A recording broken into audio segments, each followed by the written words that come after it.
A routine gas station stop turned into a shocking fight for justice. When power is abused, who holds the law accountable?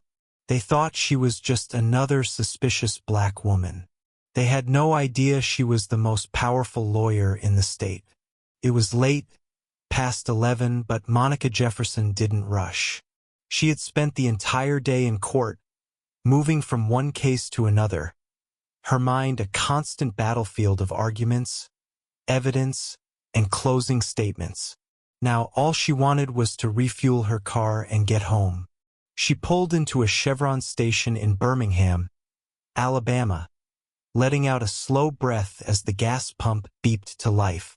The warm glow of the overhead lights cast long shadows across the pavement, the quiet hum of the night only broken by the occasional car speeding past on the highway. Monica reached for the gas nozzle, her thoughts elsewhere. Maybe she'd pour herself a glass of wine when she got home. Maybe she'd finally finish that book sitting on her nightstand. She didn't notice the squad car pulling in until the doors slammed shut. 2 officers, one older, broad-shouldered, wearing the kind of authority that demanded obedience. The other younger, eager, watching his partner for cues. Sergeant Greg Matheson and Officer Kyle Barker. She felt their eyes on her before she even turned. That look, the one she had seen play out in courtrooms over and over again. "Ma'am," Matheson called, walking toward her with a purposeful stride. "We're going to need to see some ID." Monica's fingers paused on the pump. She glanced up, already knowing where this was going. "Why?" "Routine check." His voice was clipped, practiced. She studied them for a moment. No one else was at the station. No one else was being questioned. Just her. Monica exhaled slowly and pulled her wallet from her purse. "I'll show you my ID," she said, her voice even. "But first, tell me why you stopped me." Barker stepped forward. "We got a report of a stolen black Lexus in the area. Yours matches the description." Monica almost laughed. She had owned this car for 4 years. The plates were registered in her name, the insurance under her policy. "A stolen car? Who reported it stolen?" she asked. Matheson narrowed his eyes. "Let's not make this difficult." Monica didn't move. She had handled far worse than this. Murder trials, federal corruption cases, criminals with everything to lose. But she knew better than to argue in a situation like this. She handed over her ID, keeping her expression neutral as Matheson took it. Barker circled the car, running a hand over the hood like he was inspecting for evidence. "I need you to step away from the vehicle," Matheson ordered. Monica's patience thinned. "You have my ID. Check it. You'll see this car is mine." Barker stopped at the driver's side door, peering in through the window. "Is that a work bag?" Monica followed his gaze. Her leather briefcase, the same one she carried every day to court, sat on the passenger seat. "Pop the trunk," Matheson said.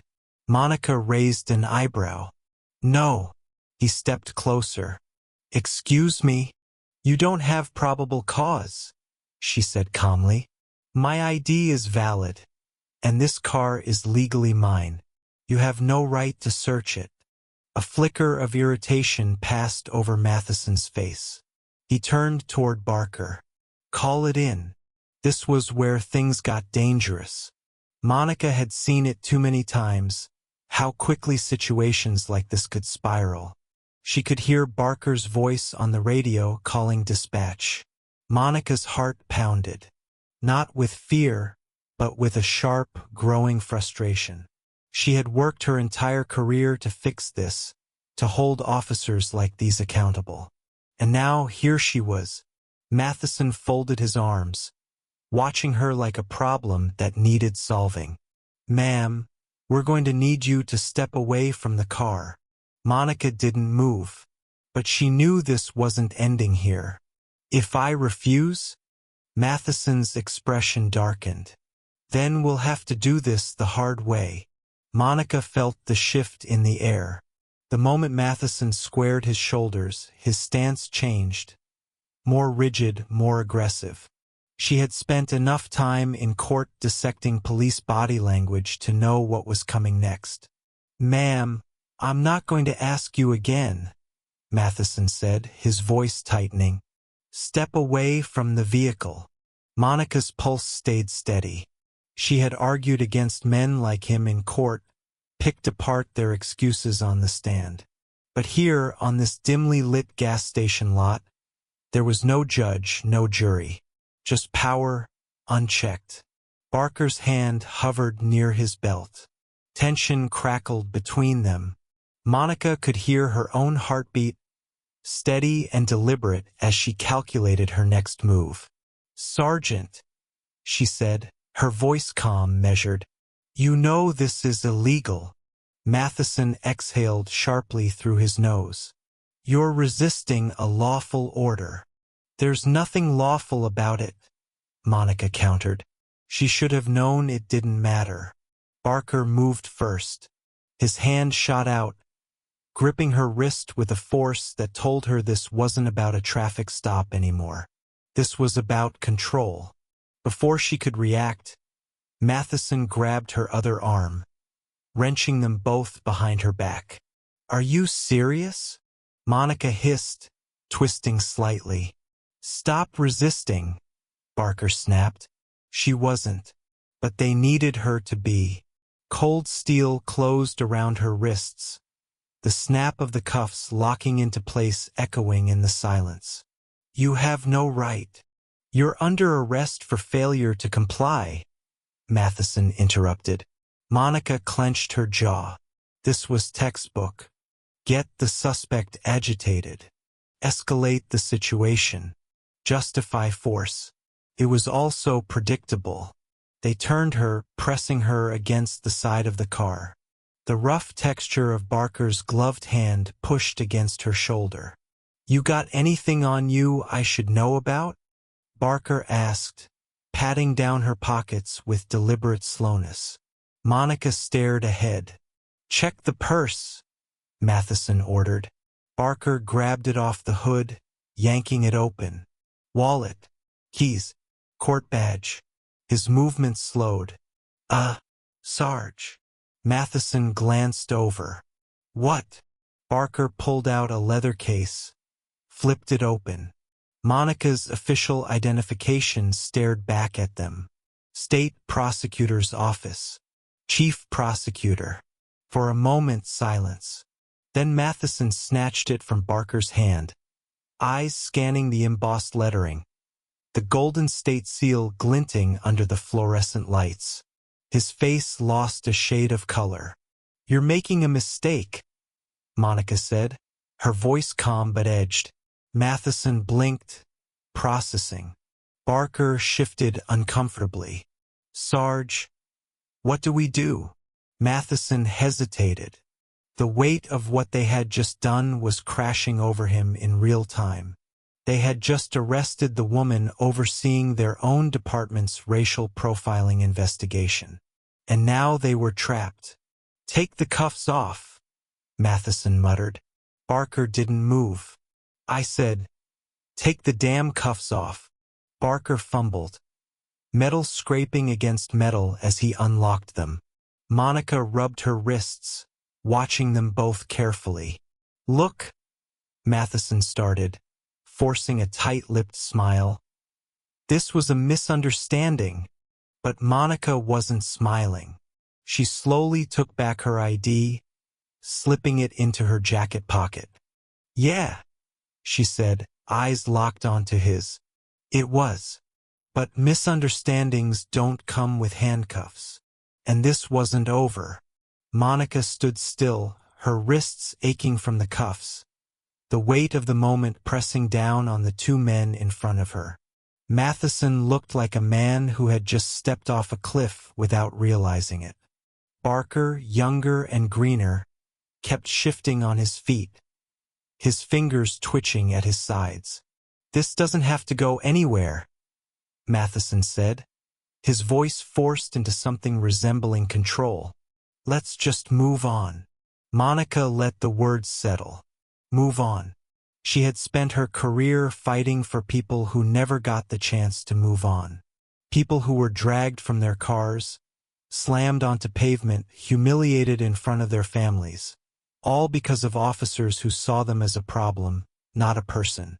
She inhaled slow and steady. You detained me without cause. You handcuffed me. You conducted an unlawful search. And now you want to walk away. Matheson swallowed. We didn't know who you were. Monica's eyes narrowed. And if I weren't the chief prosecutor, would we still be having this conversation? Or would I be in the back of your cruiser right now? Neither of them answered. Barker finally looked up, his face uncertain. Look, we were just doing our jobs. Monica let out a sharp breath. That excuse, that tired, lazy excuse. She took a step forward, lowering her voice just enough to make them listen. You think this ends here? You think because you took the cuffs off, this all disappears? She tilted her head. Tell me, how long have you been on the force? Barker hesitated. 5 years. Monica turned to Matheson. And you? His jaw clenched. 18. 18 years, she echoed. Long enough to know better. Matheson exhaled through his nose, his hands resting on his hips like he was bracing himself. What do you want from us? Monica studied him. I want you to remember this moment, because the next time you pull over someone who looks like me but doesn't have this. She held up her badge, letting the weight of it sink in. They won't have the same power to fight back. She let the silence stretch.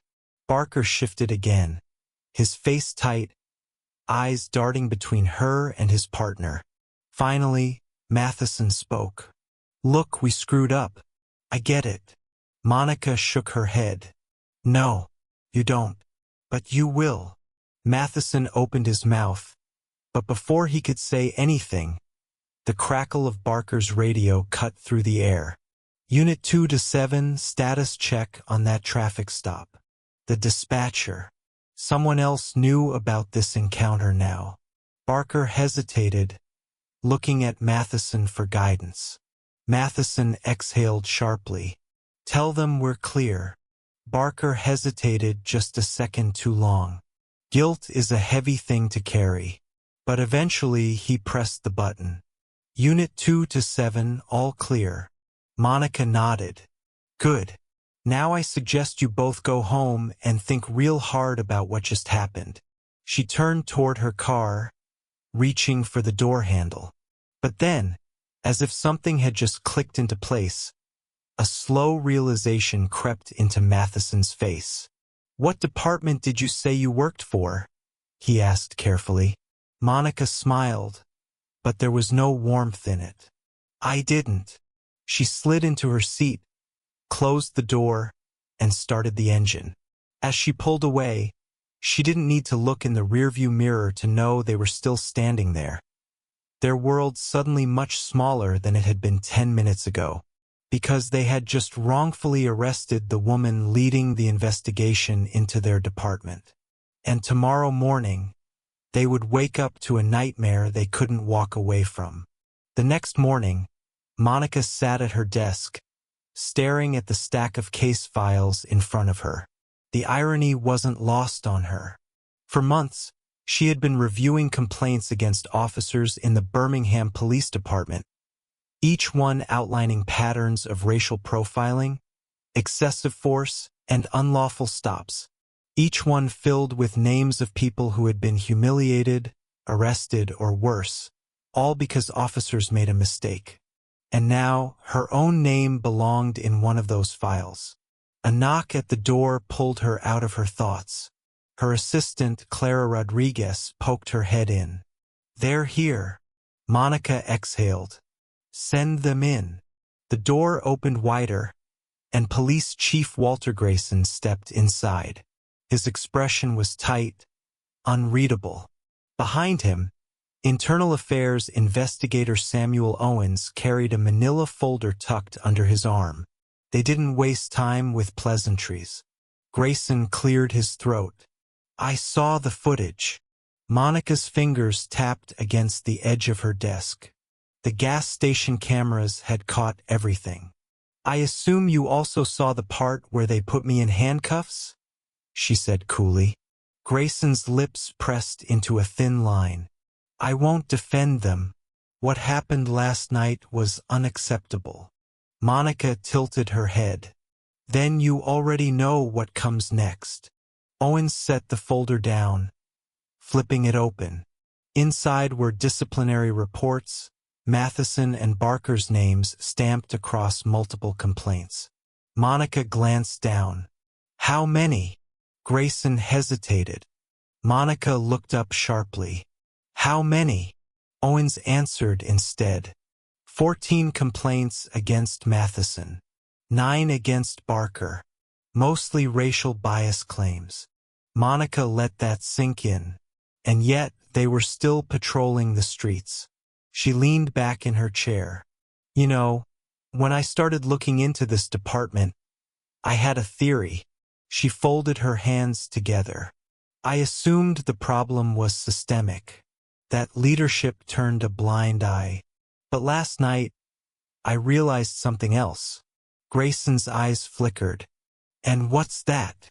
She held his gaze. The problem isn't just the system. It's that officers like Matheson and Barker think they're untouchable. Grayson shifted. I'll be placing both of them on administrative leave. That's not enough, Monica cut in. Owens watched her carefully. What do you want? She leaned forward, her voice firm. I want them off the force. Grayson tensed. Monica, you know how difficult it is to fire an officer with union protections. Even with the footage, the appeals process could drag on for months. Then let's make sure they don't appeal. Grayson exhaled sharply, rubbing a hand over his face. You're asking me to throw them to the wolves. Monica's expression didn't change. No, I'm asking you to hold them accountable. For once. Owens shifted in his seat. If we charge them, the department will take a hit. It's already under scrutiny. Monica let out a short laugh. You're worried about the department's image? I was humiliated, handcuffed, and illegally detained by 2 officers with a history of misconduct. If you think I'm letting this go, you don't know me at all. A long silence settled between them. Grayson exhaled. What charges are you recommending? Monica didn't hesitate. Unlawful detention, misconduct, and abuse of power. Grayson's shoulders sagged. He knew there was no way around this. Fine. Owens nodded. I'll draft the paperwork. Monica stood. And one more thing. They both looked at her. I want a press conference. Grayson frowned. You sure about that? Monica's eyes darkened. I'm done handling things quietly. It's time the public knows exactly who's protecting them. Because if Matheson and Barker could do this to her, a woman with power and influence, what were they doing to people who had no voice at all? This wasn't just about justice. This was about making sure it never happened again. The courtroom was packed. Reporters lined the back wall, cameras clicking every few seconds. The gallery overflowed with spectators. Community members, activists, other officers watching the proceedings in silence. At the defendant's table, Sergeant Greg Matheson and Officer Kyle Barker sat in stiff suits, their badges removed, their futures uncertain. Barker looked down at the table, hands clasped so tightly his knuckles turned white.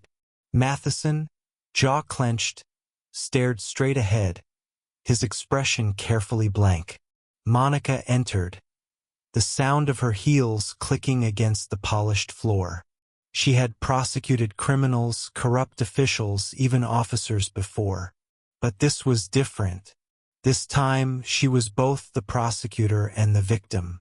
She took her seat, setting down her notes. Today wasn't just about these two men. It was about the entire system that had allowed them to operate unchecked. The judge entered, calling the courtroom to order. The proceedings began. The prosecutor, Monica's colleague, Assistant DA Leonard Briggs, stood. Your Honor, the people will show that the defendants, Sergeant Greg Matheson and Officer Kyle Barker, engaged in an unlawful detention, violated the rights of the victim, and abused their authority under the color of law. Matheson's attorney, Victor Langley, rose next. His voice was smooth, practiced. Your Honor, my clients acted within the scope of their duties. This was a misunderstanding, not an intentional act of misconduct. A misunderstanding. Monica kept her expression neutral. A misunderstanding doesn't come with handcuffs. Briggs called the first witness, the gas station manager. I was inside watching the cameras. The man testified. She was just pumping gas. Then those two showed up, and you could tell right away they weren't there to help. Briggs played the surveillance footage. Every second of the wrongful stop played out on screen. The moment Matheson demanded ID, the moment Barker circled the car, the moment Monica was grabbed, restrained, and cuffed. And then, the moment their faces changed when they saw her badge. Briggs let the footage roll a few seconds longer, letting the weight of it settle in the room. Do these officers appear to have any reason for making the arrest? He asked. No, sir, the manager answered. They just wanted to. Matheson shifted in his seat. Barker kept his head down. Next, Barker was called to testify. He hesitated, glancing at Matheson before finally standing and making his way to the witness stand. Briggs leaned forward. Officer Barker, let's talk about that night. When you approached Miss Jefferson, what did you suspect her of? Barker swallowed. There was a report of a stolen vehicle matching the description. Briggs raised an eyebrow. Did you confirm the report before approaching her? Barker hesitated. Not at that moment. Briggs stepped closer. So you had no actual reason to suspect her?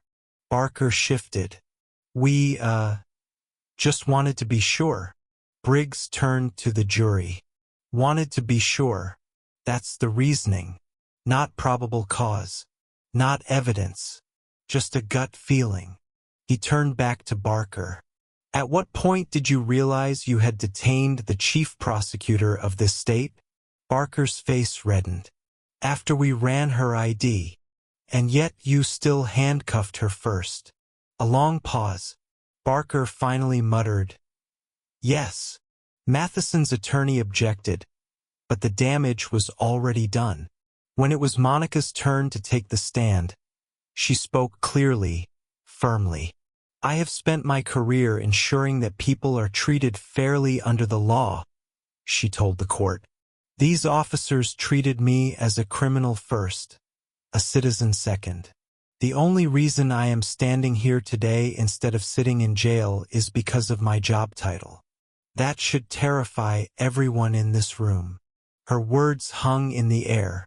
Matheson's face was stone, but Barker looked smaller, like a man realizing too late that he had ruined his own life. Briggs turned to the jury. The law is clear. These men abused their power. Now it's time to hold them accountable. And for the first time in their careers, Matheson and Barker weren't the ones in control. The verdict came faster than expected. Monica sat motionless as the jury foreman stood, clearing his throat. We, the jury, find the defendants guilty on all counts. A ripple of murmurs spread through the courtroom. Reporters scribbled furiously in their notebooks. Matheson's shoulders tensed, his mask of indifference slipping. For the first time, Barker let out a shaky breath, staring at the table as if willing himself to disappear. The judge's gavel struck wood. Sentencing will be scheduled at a later date. This court is adjourned. The moment the judge left, the room erupted. Cameras flashed. Reporters surged forward, voices overlapping. Miss Jefferson, do you feel justice was served? Do you think this case will set a precedent? What do you have to say to those who defend these officers? Monica met the press head-on, stepping in front of the microphones with the same composure she had carried from the moment she was shoved into handcuffs. "Let me be clear," she said, voice steady but firm. "This was never about revenge. This was about accountability." She scanned the sea of cameras. This case matters because it proves something we already knew. When the system works, bad officers don't walk away unscathed. But it shouldn't take a courtroom, a high-profile trial, or the right job title for someone to get justice. The weight of those words settled over the crowd. Sergeant Matheson and Officer Barker thought they could act without consequence. That belief ends today. She let her gaze sweep across the cameras. And if there are others wearing a badge who share that mindset, let this be your warning. With that, she stepped back, ignoring the next barrage of questions. Justice had been served, but her work was far from over. Matheson and Barker were officially stripped of their badges. Barker, given his lesser role, received probation and community service. Matheson, with his long history of misconduct, was sentenced to 2 years in federal prison. For the first time in his life, he would be on the other side of the law. And yet, the victory felt hollow. Monica sat in her office a week later, staring out the window as the city moved on. For every case like this, how many went unheard? How many people had been stopped, searched, arrested, humiliated, and never got the chance to fight back? She reached for the file sitting on her desk. A new case, another complaint, another name added to the list. She exhaled and opened it, because justice wasn't a single moment. It was a battle, and she wasn't done fighting. What happened to Monica was far too common. But what made this case different was that she had power that most victims don't. What if she had been just another black woman at a gas station? No vaya. No influence, just a person trying to get home. Would those officers have apologized? Would they have let her go? Or would they have justified their actions until she was behind bars? Another statistic. Another misunderstanding swept under the rug. This story isn't just about 2 bad cops losing their jobs. It's about a broken system that lets officers like them thrive in the first place. So ask yourself, how many more are out there? And how many more will it take before real change happens? A routine gas station stop turned into a shocking fight for justice. When power is abused, who holds the law accountable?